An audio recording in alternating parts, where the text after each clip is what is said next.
Hello everyone, I just want to do a quick sound check to ensure that you can hear me okay and that you can see me okay. What you should be able to see on your screen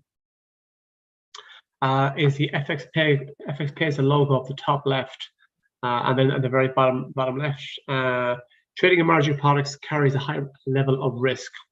So I'll just do a quick sound check now and visual test before we get into the actual webinar itself.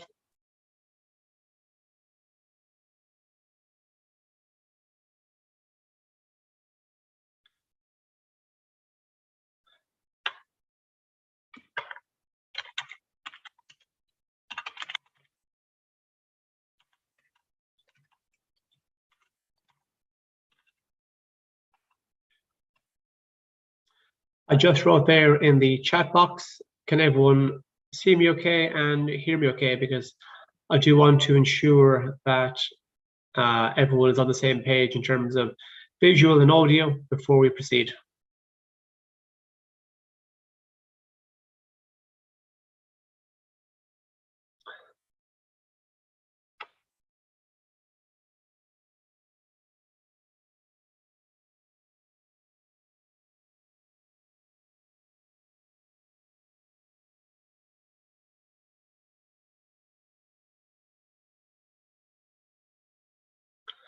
For those of you who've just joined us a few seconds ago, I just want to do a quick sound check before I actually get into the webinar itself. So if you just respond in the text box, ideally saying you can hear me okay and you can see me okay, that'll be fantastic.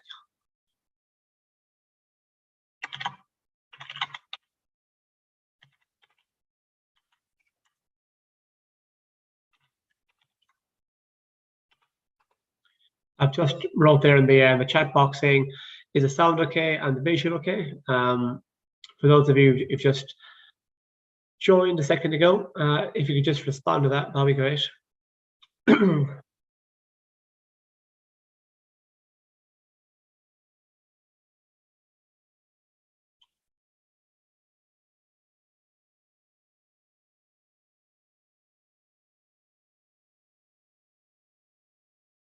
Once again, testing. This is a sound check. Can everyone hear me okay and see me okay?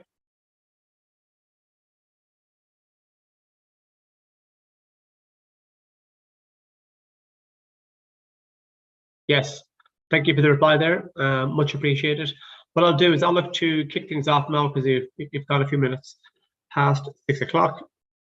So for those of you who have just joined in the last few minutes, my name is David Madden. I work as a market analyst for Equity Capital, which is in London.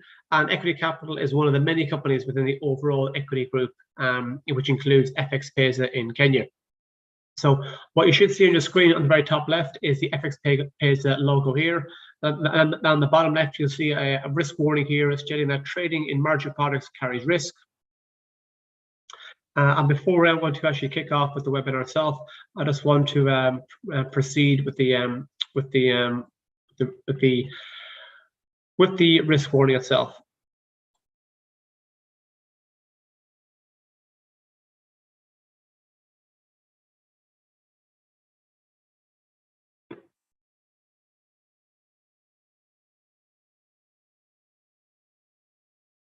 And once again, you can see the FXPay logo here, and it's just a reminder here that trading in margin products carries a high level of risk.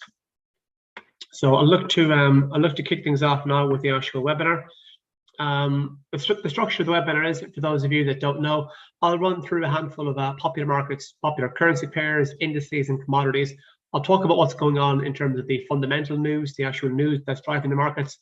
I'll also talk about the analyze the markets from a technical analysis point of view as well, which is essentially the study of charts.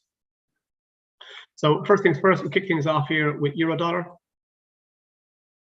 And obviously euro-dollar has been in the news a lot the last 24 hours, 48 hours. A couple of days ago, euro-dollar fell to yet another new 20-year low. So as far as I'm concerned, that really tells you everything, almost everything you need to know about sentiment. Euro-dollar dropped to a 20-year low.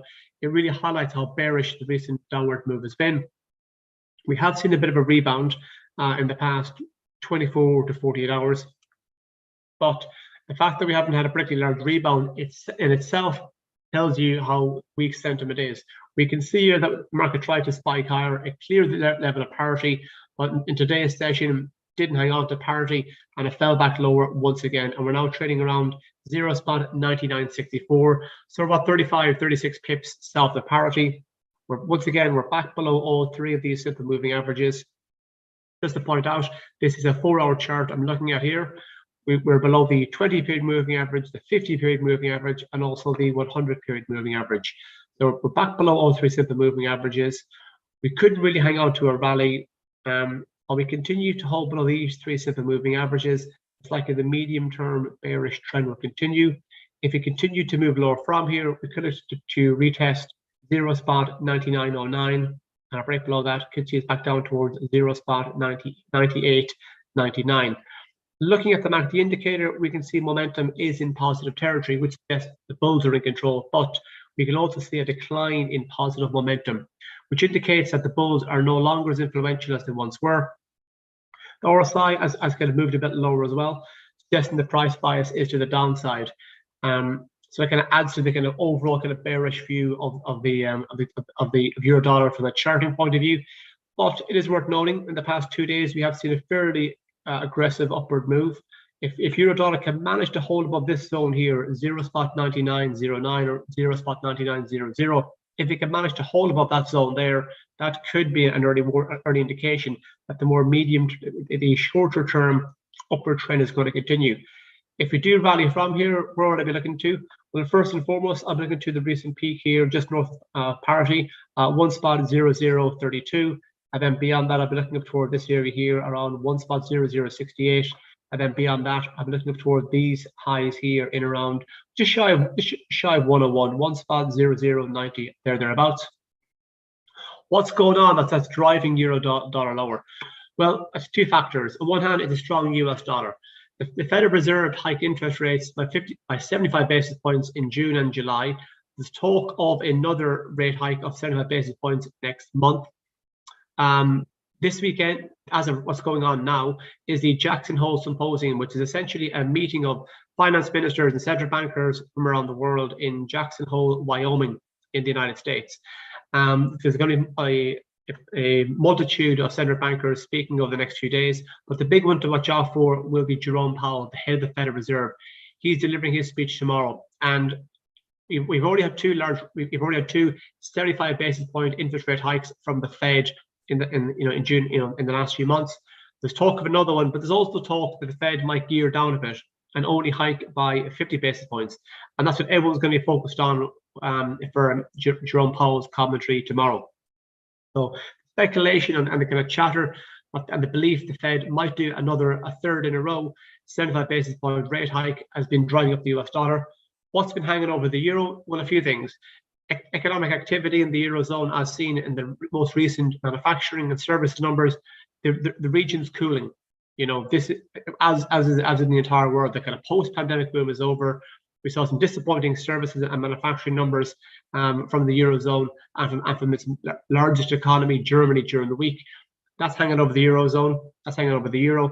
What's also at play as well is the fact that there are concerns about high levels of energy prices in Europe. Energy prices are going through the roof in Europe, relating to the war in Ukraine and squeezed energy supplies. There's also fears about what's it going to be like in terms of actual ability to get your hands on gas as winter approaches.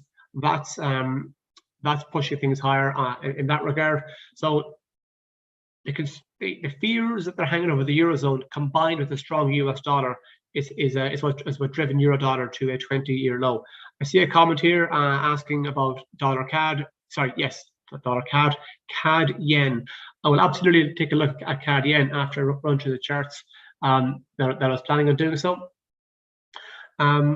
Speaking of the strong dollar and also the Jackson Hole Symposium, taking a look now at the UT 100, the NASDAQ 100. So as I mentioned here, the Jackson Hole Symposium is a big event to watch out for. Jerome Powell is speaking tomorrow.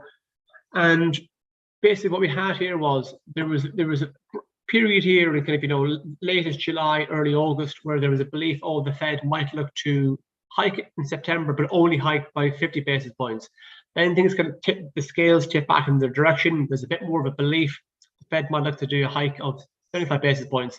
And with that, we saw a bit of a sell-off or a retreat in the UT 100. Essentially, in a rising interest rate environment, typically stock markets decline, but we're now in a scenario whereby we know stock interest rates are rising. It's a question of how much they're rising by, and of course, in an environment where the perception is interest rates are going to be hiked by a large amount, that typically puts pressure on stock markets.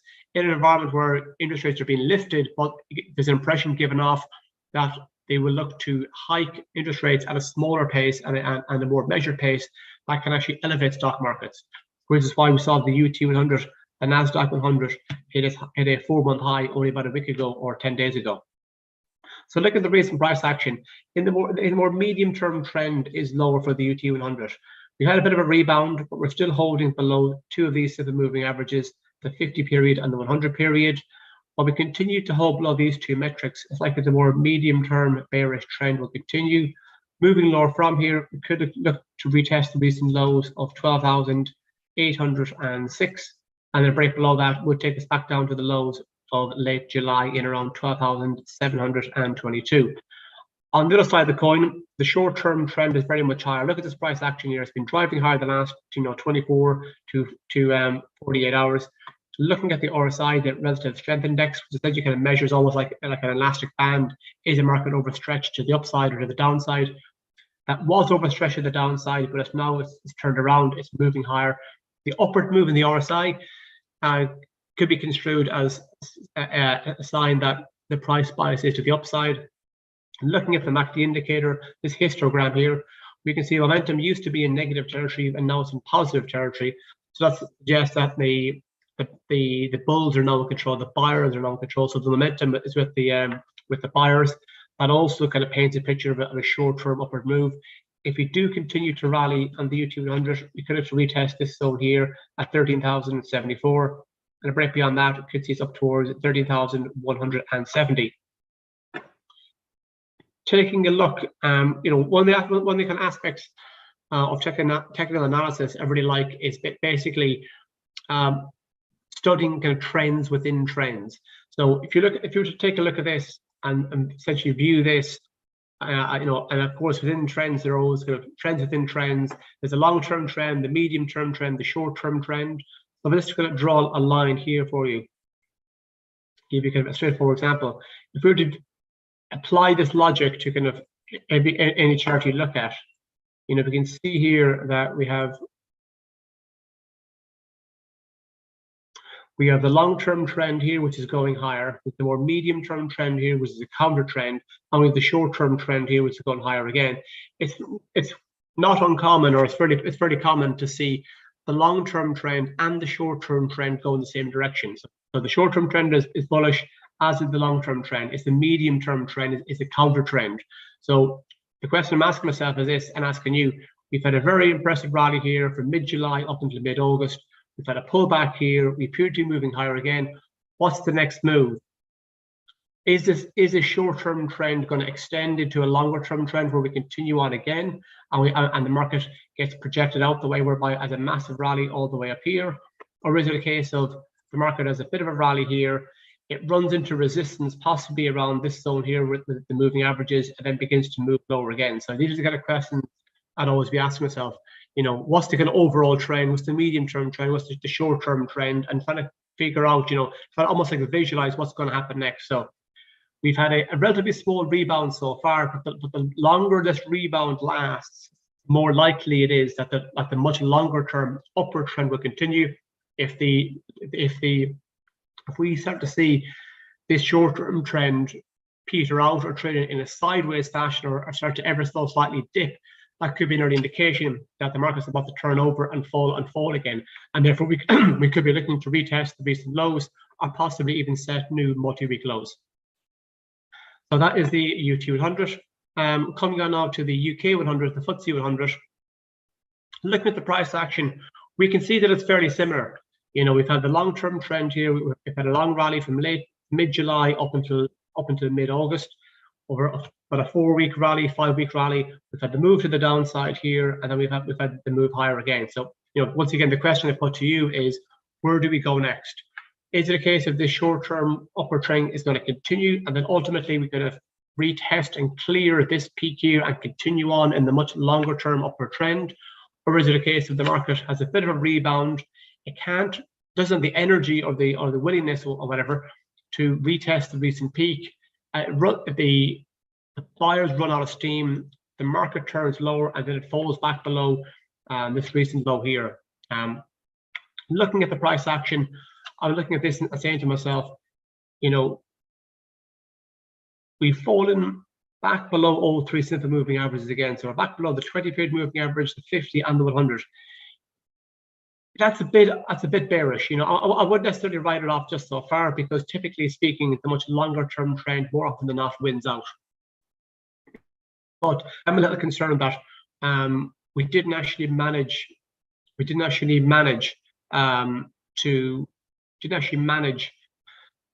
to have a sustained rally. The market had a bit of a rally, and now it's drifted a bit lower here. So I am kind of concerned. I'm a bit concerned, but nonetheless, we're still comfortably above the lows that were posted earlier this week at 74.70. So I wouldn't write it off just yet. But at least in the short term, I'll be a bit concerned. I'll be more confident once we get back above all 3 simple moving averages, which by the way isn't really that far away. That's only around, you know, if we're to break above 75.00, that could easily kind of be an indication that the more longer term upward trend is gonna continue. If we do rally from here, we're looking for potential areas of resistance. Well, this peak here at 75.35, and a break beyond that could see a target at 75.77. Looking at the more medium term downward trend, if we fail to break above this area here at 75.35, that could be given an early indication that the more medium term trend is here to stay, that the market's going to roll over on itself. Moving lower, where would I be looking to? 74.40, and then below that down towards the recent lows of 74.07, and then below that, and then be looking down toward these levels here, the lows of early August, in around 73.70. Now, what's been going on in relation to the UK 100? Well, we've had a broad sell-off in the British pound in recent weeks. There are concerns about cost of living crisis in the UK, inflation in the UK is at north of 10%, and it's predicted to go higher. The UK economy is cooling. Earlier this week, we saw manufacturing in the UK contract for the first time since the pandemic.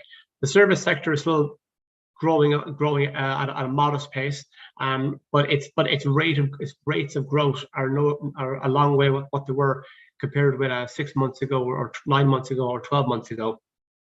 We have seen some kind of patchy evidence of consumer retail sales and consumer activities in the UK. That's led to weakening of the British pound.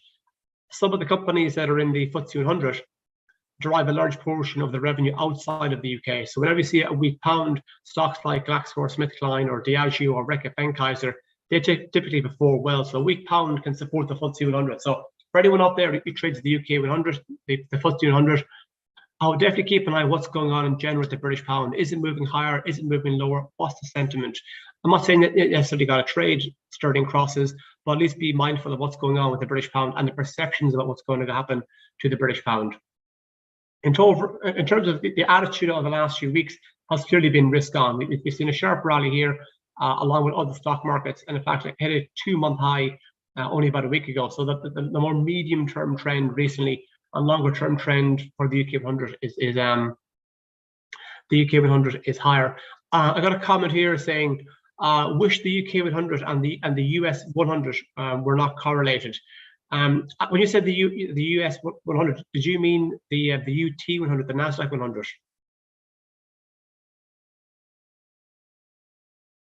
Now, one of the reasons why I'm kind of picking up on that comment is because one of the aspects of technical analysis is Dow theory, and one of the tenets of Dow theory is that the averages must confirm each other, which essentially means markets that are quite similar should, in theory, move in the same direction at the same time by roughly the same amount. So, obviously, the constituents of the FTSE 100 are very different from the constituents of the FTSE, of the UT 100, the Nasdaq 100. But What they both have in common is that they're both stock market indices. Obviously, the NASDAQ 100 is a bit more tech focused, but looping it back to Dow theory, if you're watching the price action of, say, for example, the FTSE 100, and you only trade the FTSE 100, it is still worth your while keeping an eye on what's going on the DAX in Germany, what's going on at the Nikkei 225 in Japan, what's going on with the S&P 500 over in the US, and even to an extent what's going on with the NASDAQ 100, because you want to be gauging what's overall stock market sentiment. If you've identified a certain trend on the FTSE 100, for example, you believe you spotted the market's going higher and you're looking to buy the dip, I'd always be kind of mindful of what other stock markets doing. Are they also rising? Are they also creating new multi-week highs, multi-month highs, pulling back and then rallying again? Because if they are, and if the market you're looking to trade is moving in a similar direction to other similar markets, you can be more confident of the upward move continuing. Obviously, nothing is absolutely in lockstep correlated or negatively correlated for that matter. But nonetheless, you would expect, if one stock market is rising, hitting a multi-month high, it's not uncommon to think all the stock markets are hitting multi-month highs. So we had a 2-month high on the UK 100 only a week ago. A week ago, we had the S&P 500 and the NASDAQ 100 at 4-month highs. So there is some similarity, or there is some bit of correlation. Not overly strong. Some markets are going to be more in the firing line or more volatile than others, but nonetheless, the correlation is there.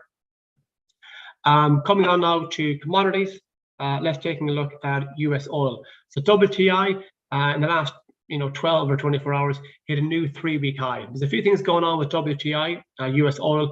So a few days ago, we heard that OPEC is considering cutting its output as a way of supporting the price. And OPEC basically said we would consider cutting our production if Iran manages to lift its output and lift its exports, as a way of essentially counteracting what Iran might do in terms of future output.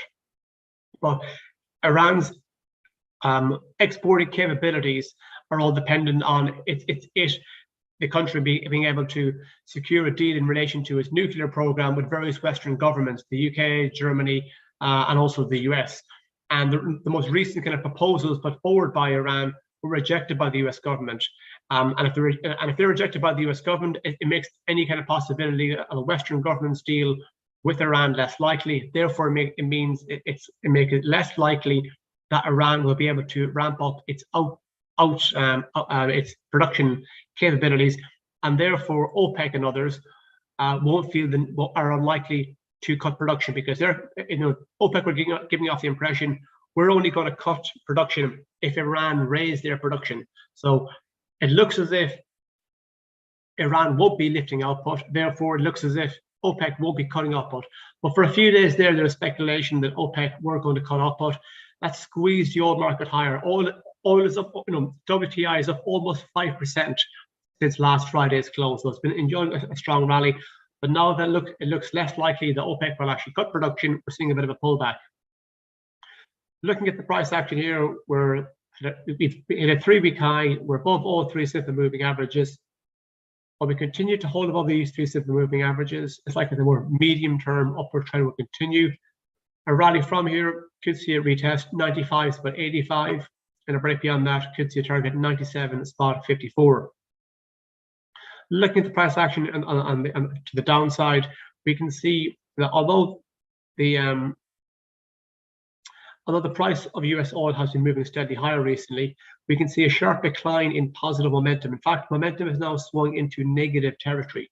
So with that, it seems as if the bulls are no longer in control, but the bears are now in control. So, and the RSI is moving lower as well. It came close to being in overbought territory, overstretched to the upside, which it wasn't, and now it's actually edging lower again. So RSI is moving lower, momentum is now in negative territory. This seems to me as if we could be in for a bit of a pullback in US oil. If we do move lower from here, where could we target? Well, I'm looking down towards 92 spot 67, and a break below that could see us down towards 90 spot 94, and a drop below that could see us back down towards 90 spot 00. The next big number to watch out for to the downside. And now coming on to gold. So I talked about, there's a few things going on with gold. We've seen a recent resurgence in the US dollar. The strong dollar has been impacting gold. Gold is traded in US dollars. And recently there's been a fairly strong inverse relationship between gold and US dollar. So when the dollar is strong, gold is weak. Whenever the dollar is weak, gold is strong. So a few charts ago, I was looking at euro dollar. I was talking about how when the dollar was at its recent peak, it drove euro dollar to its lowest level in 20 years. So look at the price action on euro dollar. It's not too dissimilar to the price action that we're seeing in gold. When gold was at its recent three-week low, that coincided with the US dollar being at a 20-year high. We've seen a pullback, we've seen a bounce back in euro dollar because the US dollar has pulled back from its recent high, and in turn we've seen a bit of a rally in gold because the dollar has cooled a little. So if you're trading gold, you have to keep an eye on what's going on with the US dollar. Not to say that inverse relationship is strong all of the time, but it does work. It's strong a fair amount of the time. But also obviously got Jackson Hole taking place as we speak. Jerome Powell of the Federal Reserve is going to be announcing his update tomorrow. That's going to be very much in focus because, let's face it, he's the head of the Federal Reserve, and everyone's going to focus on what's the Fed going to do next. Are they going to hike rates by 50 basis points, or will they hike rates by 75 basis points? What's also a factor in gold as well is the relatively high yields. Bond yields are moving higher because of the perception of higher interest rates. The US 10-year yield is north of 3%, and gold doesn't pay a dividend like how stocks pay a dividend. Gold doesn't bear interest like how cash in a bank account pays you interest, and gold doesn't pay you a coupon like how a government bond or corporate bond will pay you. Will essentially make you an interest payment. It's called a coupon. So when yields are rising, when yields are relatively high, and the perception is they're going to move higher, that is the overall perception, people are then asking themselves, why would I hold gold? If I want a fairly low risk asset, surely I'll be better off having my money in a bank account or government bonds, or if I want to take on some risk in shares. So whenever yields are high, that can put pressure on gold, but the one to watch out for really is the US dollar. So the longer term view, the more medium term view of the last few weeks is gold clearly moving to the upside. As we can see here, back in late July, it was trading around 1680. Then it got up to close to 1800, and then since then it's fallen back to around 1730 as we're moving higher again. So it is interesting to see that the lows that we set here in latest July didn't even actually manage to break below this area here, the lows of late July. So mid-August, the lows of late-ish August were still comfortably above these lows here. So the longer term trend is still in effect. We've had a decent rally from here. We've managed to clear two of these simple moving averages. I know we've pulled back in the last few hours, but we've managed to get back above the 20-period moving average and the 50-period moving average. So the short-term trend appears to be breaking higher. Momentum is firmly in positive territory. The RSI is moving higher.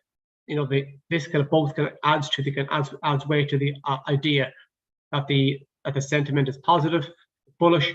If you continue to rally from here, I'm looking towards the recent highs of 1766, and a break beyond that up towards 1772, and then beyond that up towards this area here around 1782, and then beyond that up towards 1800. Even though the short-term trend for gold is higher, it's worth keep remembering. The more medium-term trend for the metal is lower. So drawn the trend line here, it's far from perfect. But you get the idea that sentiment still is a little on the bearish side. So if we continue to hold below this line here, it's possible the kind of more medium-term downward trend will continue. If we do move lower from here, we could retest this zone here around 1748. Below that, down towards 1742, and then below that again down toward this area here around 1728. And of course, if we clear 1728, the next big level to watch out for below that will be 1700. Got a question here.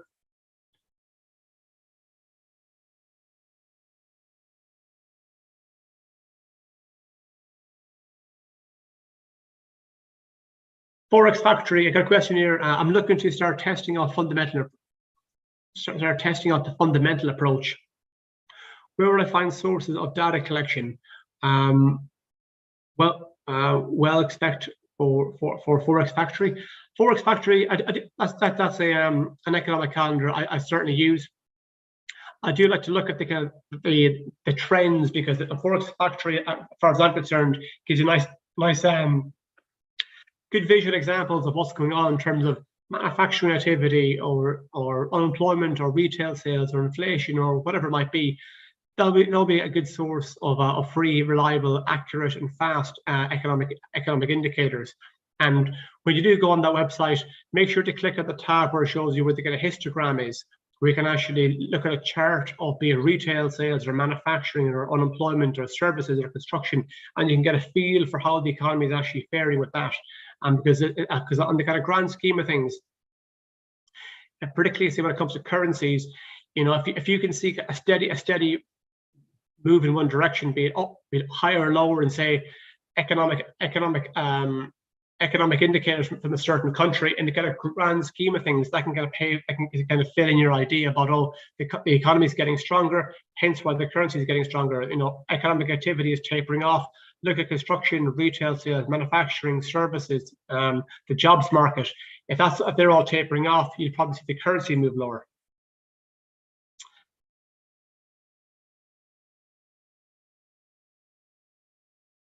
Comment here, CNBC TV.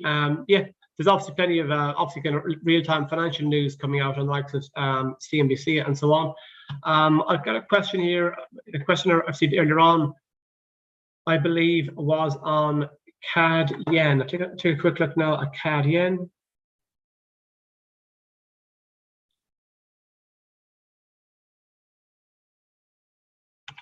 Are there any markets that you want me to take a look at outside of CAD yen?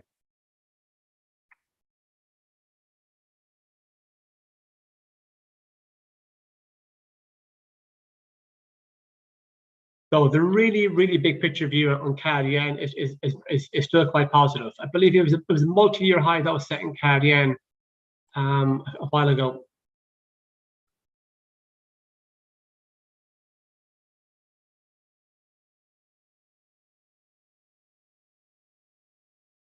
It appears that CAD yen recently got up to its highest level. Oh.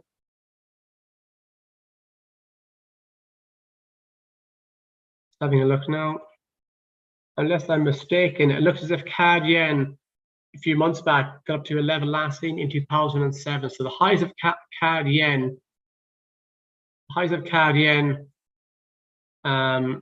in June, July was the highest level since 2007. So we're talking about a 15-year high. So the really kind of long-term view for CAD yen is to the upside.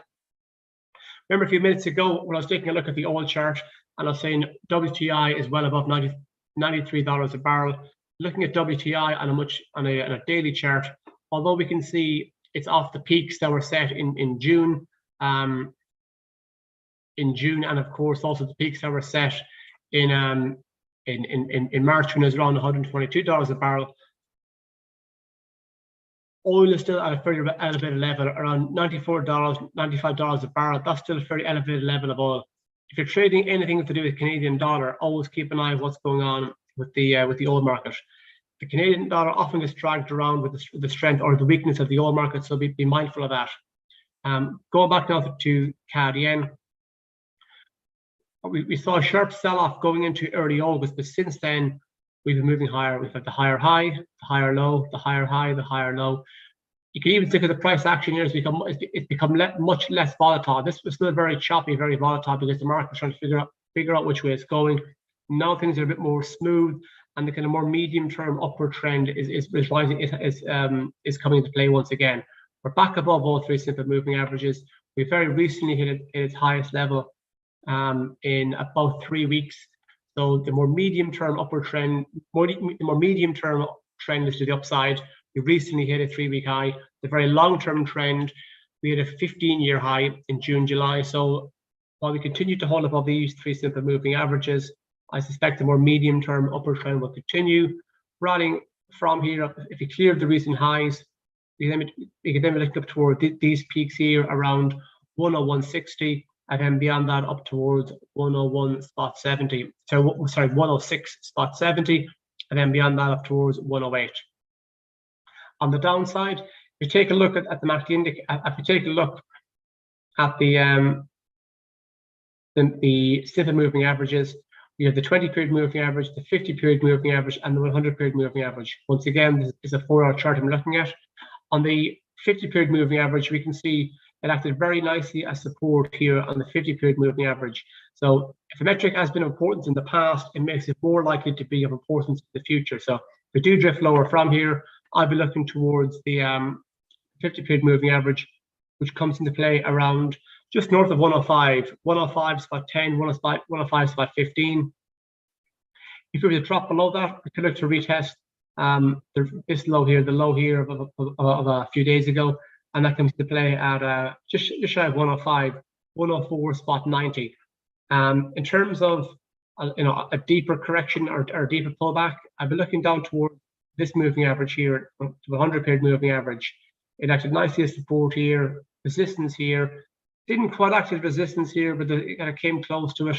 Similar situation here, whereby it acted as resistance along here. It also acted as support here. So once again, metric has been of importance in the past, making it more likely to be of importance in the future. But also there are no guarantees, and that comes into play in around 104.50.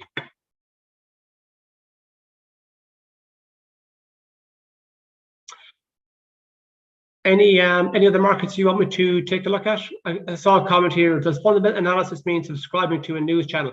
Fundamental analysis is basically, essentially, it's news.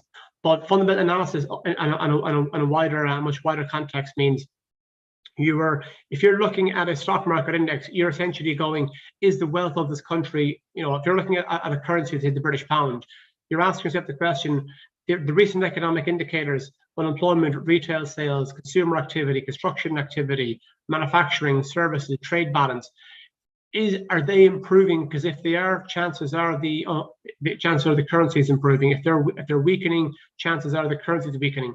That's essentially what fundamental analysis is.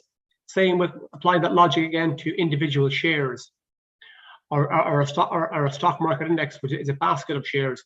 Will the companies that are in this basket of shares, will their profits as a group, will their profits rise or will they fall? And that's what essentially what fundamental analysis is. Basically, good economic indicators usually help economies. Bad economic indicators, disappointing economic indicators usually detract from an economy. That's what fundamental analysis comes into play. Whereas technical analysis is really just focusing on the price action of the charts. And if you're interested in technical analysis, which I'm a big fan of, originally I was more of a fundamentals person, and now I'm more of a technical analysis person. I would recommend reading the book by John J. Murphy, Technical Analysis of the Financial Markets. It's essentially it's kind of almost like the Bible of technical analysis. Are there any markets? I'm conscious now that I've been chatting now for about 40 minutes. Are there any markets that you want me to take a look at? Otherwise, I'll look to wrap things up.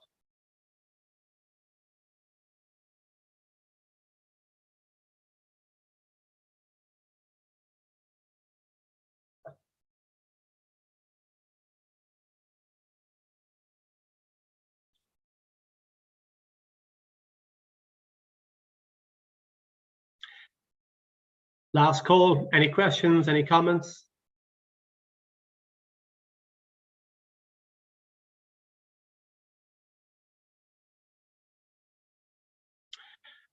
Sterling yen. So even before we look at sterling yen, just take a reminder what's going on with CAD yen. So the long-term view for CAD yen, a 15-year high was set in June, July.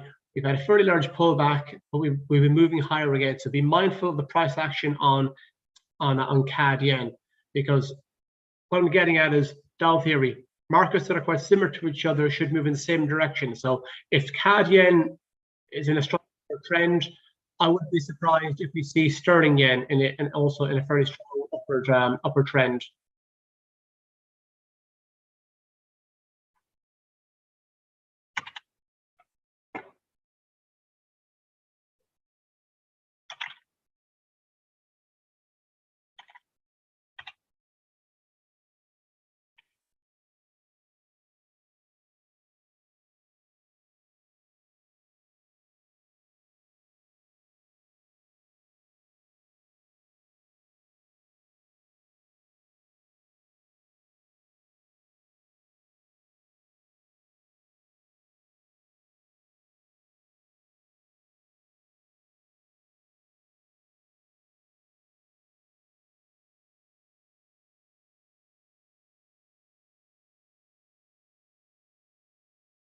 If you happen to see sterling yen on the list, feel free to shout out. I know I have it there somewhere.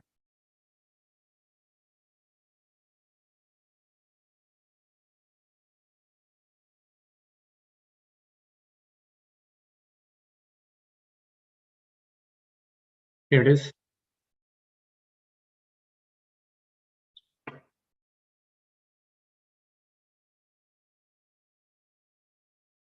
So sterling yen isn't as strong as sterling CAD. Sorry, CAD yen rather. Although we did see a massive rally into in sterling CAD up until April by the looks of it, or June, where it hit its highest level. Where it hit its highest level since 2016. So it was in a fairly strong upward trend until a few months ago. But since then, things have come off the boil. So we hit a 6-year high in June, but since then we've broadly been moving lower. If you look at the price action here, this is kind of a rough chart here, far from perfect. You see that it's broadly been moving lower, and even the kind of the lower leg. If you take a look at this, seems to be moving lower as well. So broadly, things are ending the downside for sterling yen. So what I've been looking at is we're holding below all three of these simple moving averages. The much longer term trend is the downside. If we're below all three moving averages, looking at the RSI, it's moving lower, indicating the price bias is to the downside. So I would have more of a kind of a bearish view on sterling yen. Moving lower from here, I'm looking down towards the recent lows in 160.80, and a break below that could see us back down towards 160, 160.00, and then below that, I'm looking down towards the lows of early April rather, south of 160 in at 159.40 thereabouts. On the flip side, on the other side of the coin, if we do see a rally in sterling yen from here, first and foremost, I'll be looking towards all these. This peak here, the big one to watch out for will of course be this area here at 163.20. So I'll zoom in a bit. I'll be looking towards first and foremost the 100 period moving average here at around 162.15, and then beyond that I'll be looking up towards 162.50, and then these peaks here in around 163.50 thereabouts.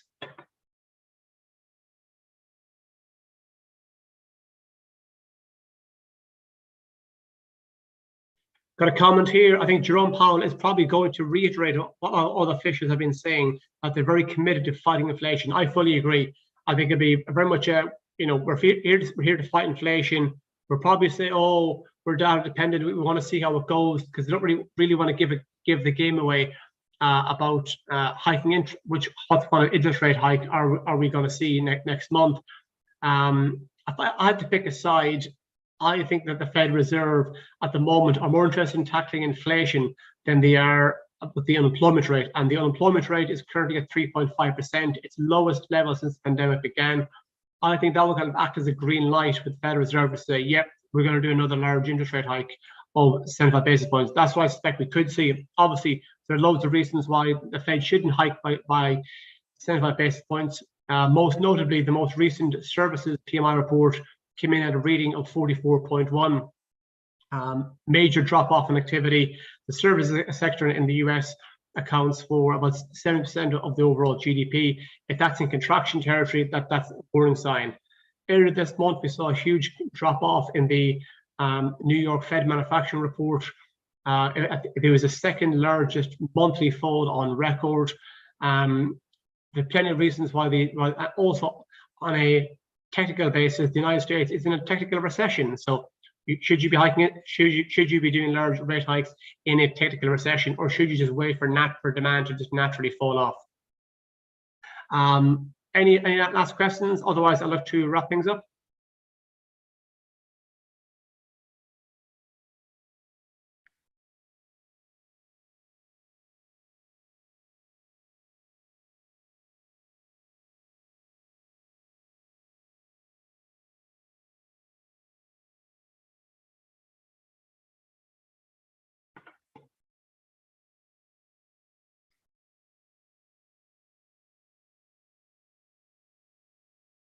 I'm now going to sign off because I've been chatting away for the last 46 minutes.